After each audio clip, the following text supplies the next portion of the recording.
What's up mga master kakulikot? Pasensya na mga master kay taud-taud tang wa maka-upload og videos. Pagka bisiha yun mga master ang project dito. Di paspasan na mo kay para gamit atos tag-iya. Atong topic karon mga master mag change oil ta sa atong motor nga click. Humana ninyo ning video mga master kay itudlo na ko diri kung unsaon pag reset na ng inyong panel odometer niyo nga mo indicate ang oil change kay mo indicate man na basta nakasit man na siya nga i-change oil mo nang mo indicate kung kinahanglan na i-change oil inyong motor nya dili man na mawala kung normal lang nga change oil inyong gamit inyong buhaton nyuha yun na siyang i-reset ng inyong panel. Akong itudlo ninyo kung saan pag-reset humana ninyo ng video para makatpon mo. Let's go. Ito na mga master, ito yung alaga kong flake, ito yung i-change oil natin. Pasensya na kayo sa Tagalog ko ha, kasi Bisaya kasi ako medyo cute pag ng Tagalog.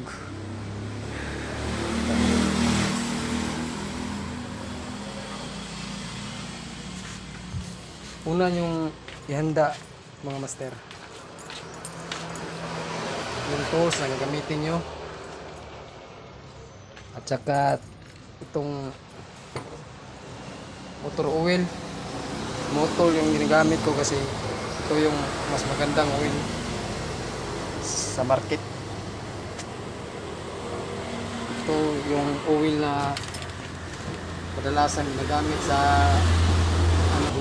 ginagamit sa yung mga masyadong may alam na sa mga motor kasi iba ang klase ng performance ng oil na to. Maganda siya.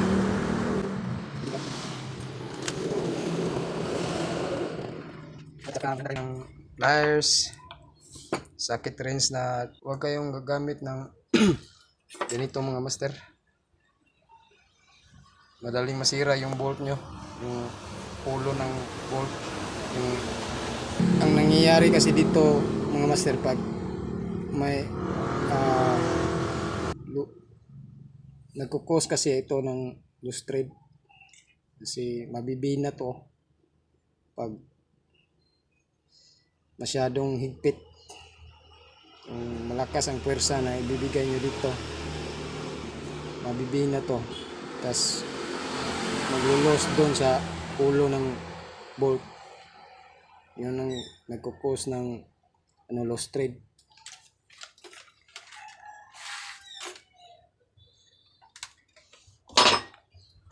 Yan ang ihanda nyo, pati imbudo maganda din kayo ng imbudo. Improvise lang imbudo gamit ko dito kasi hindi naman to parating ginagamit. Improvise na imbudo lang ginagamit. Sisimulan na natin.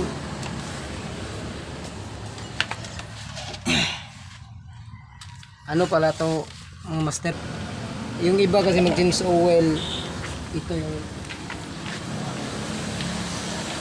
bubuksan nila, ito na bolt 12mm, pero ako doon tayo sa kasi lilinisin ko rin yung strainer kasi malapit atong mag 3,000 ang niya odometer niya. Ito yung bubuksan natin para malinisan natin yung strainer.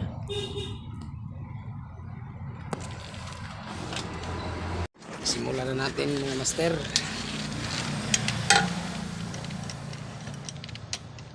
kung napapansin ng mga master, itong container na ginagamit ko, binaluktot ko kasi yung stand on, kita nyo, naka kasi siya, sa gabal kasi siya dito. Pag di nyo bibinatin yan, di yan masasalo ng container pag tumagas na yung asite. Ayan. Sa gabal kasi itong center stand, kaya ginanyan ko para masalaw niya yung asite, yung oil.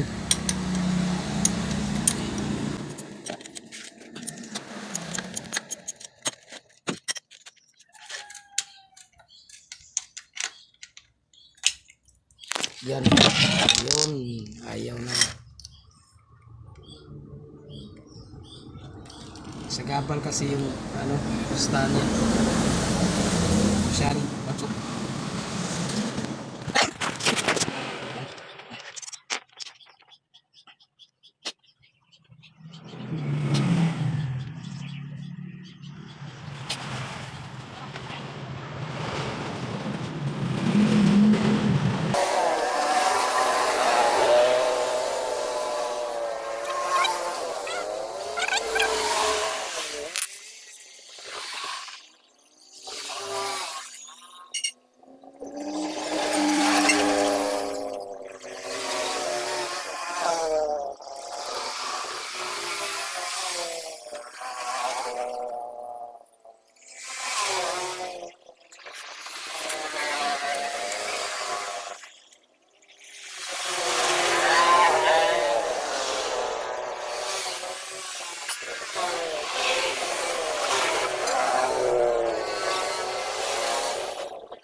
Kapal kasi itong stand oh.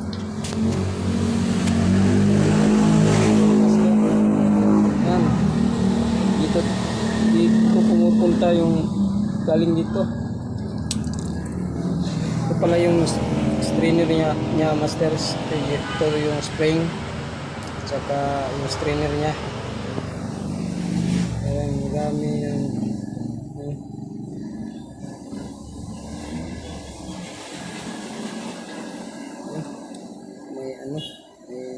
buhangin.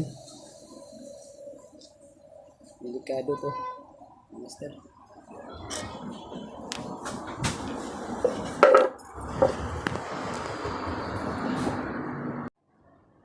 Ayan. Ito yung compressor, mga master. Yan ang gagamitin natin panglinis. Yun.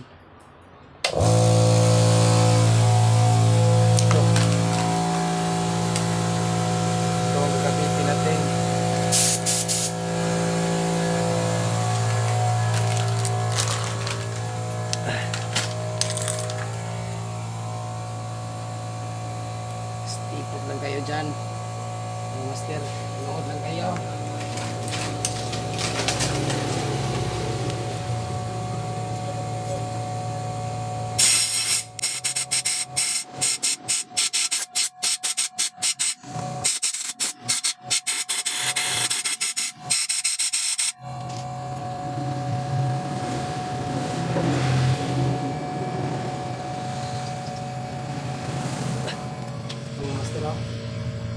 May dumi na, marami ng dumi. Pero di yan mawawala kung di gagamitan ng compressor, yung air gun.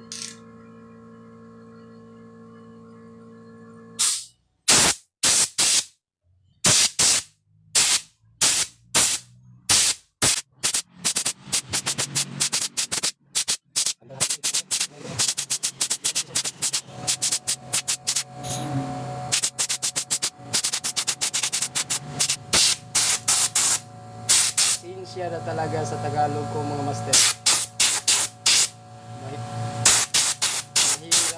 pag-aabot sa puso.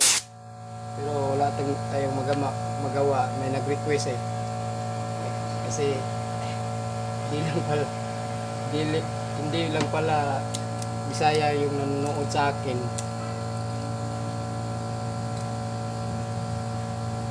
Buong mundo. Pero ano, target ko lang naman yung mga viewers ko sa Pilipinas.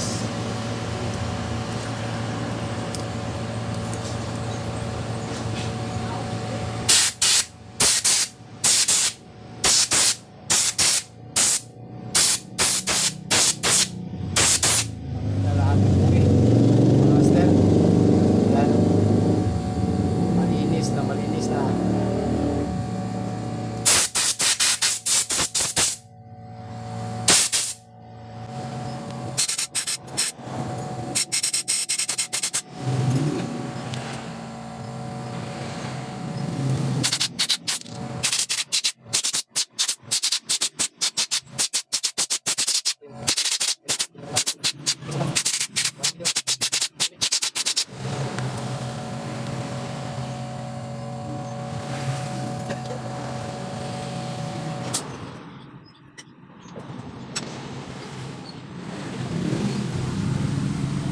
Bago tayo magsasali ng bagong oil mga master, isusuli muna natin to doon. Ganun, ganyan to. Ganito yung pastada niya ng master.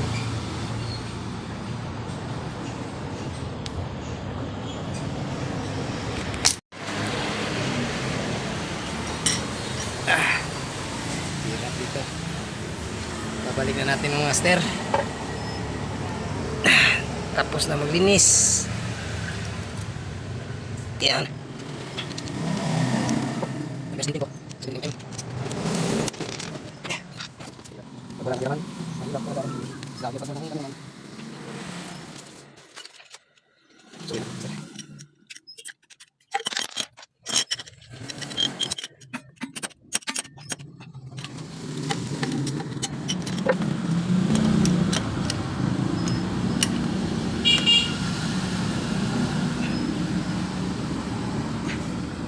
Pag naghigpit kayo mga master, yung sakto-sakto lang ha. Di masyadong higpit, di maluwag.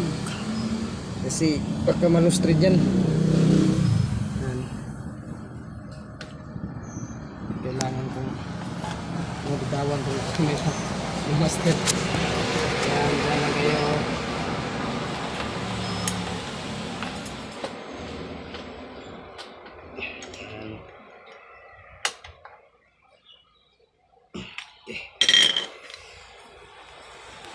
Magsasali na tayo ng city. City ang tawag dyan sa dito sa amin na master, Bisaya na. Iwan ko lang kung anong tawag dyan sa Tagalog. Kasi ako masyadong kabisado sa Tagalog. Ito na. Magsasali na tayo.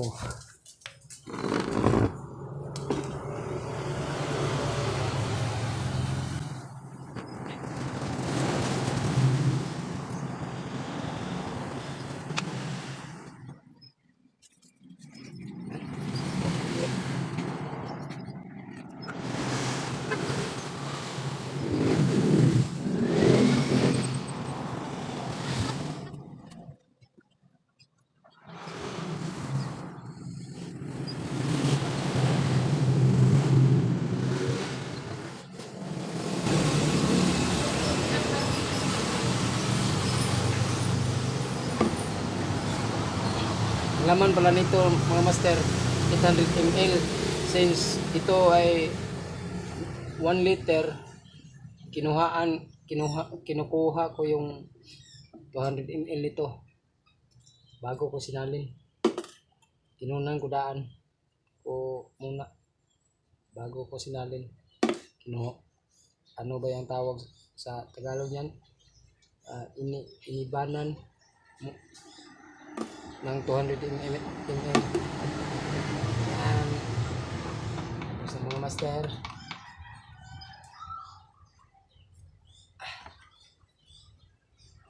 Balik na natin ito. Punghi pa mga master, oh. Kasi may dumi pa. Oh.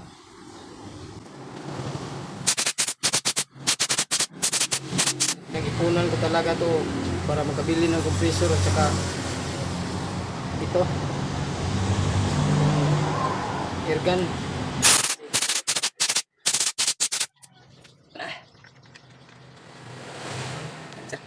Hindi pa kailangan pa nating i-reset yung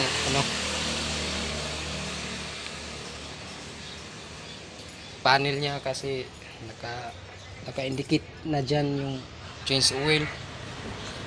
Yan yung isa sa ituturo ko ninyo dito.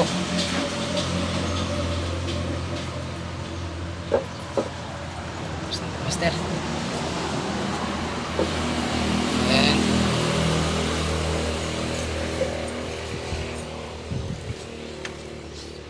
pagkatapos niyan mga master, huwag yung kalimutan is i-reset yung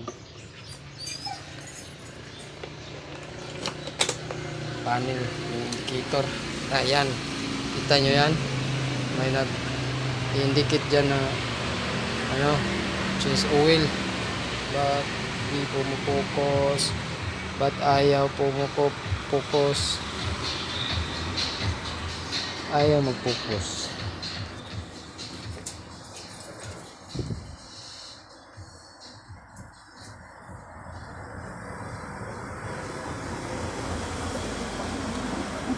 Sinsya na mga master, medyo luma na kasi itong cellphone ko, ayaw na mag-focus. Alam ba, basta ito yung indicator ng oil change. Tapos yung mag-change oil, i-reset nyo yan. Ganito lang kasimple yan mga master. I-hold yung dalawang button, hintayin yung mag-blink tong orasan. Ready, go. Yan, mag-blink na. Tapos i-set nyo yan, pindutin nyo to select, set isang beses. Yan, mag-blink yung oras, yung hour. Pindutin nyo uli, mag-blink yung minutes. Pangatlong pindot, ayun, mag-blink na yung indicator na oil change, back to zero na. Pindutin ulit natin para sa set. Yan,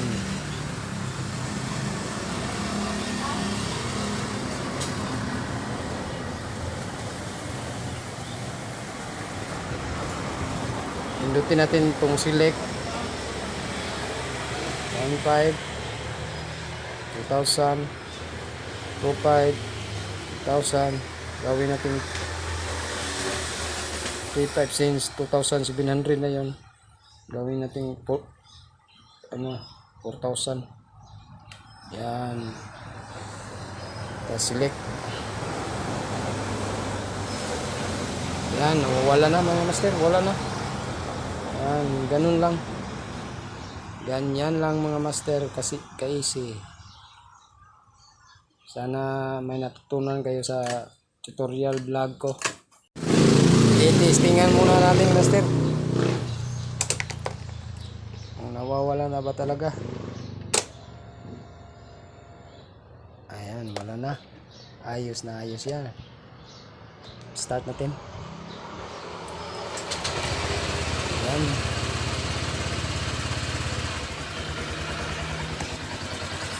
Okay na okay.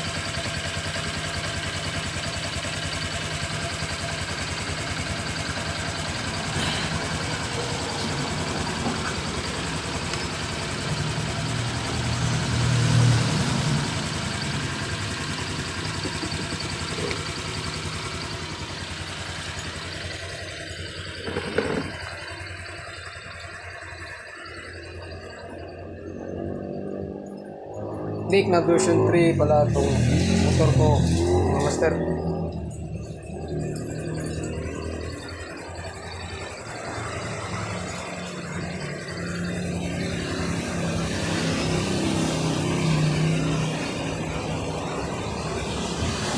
Mga master, tapos na tayo mag-change oil. Hanggang sa muli, mga master, kakulikot, labo.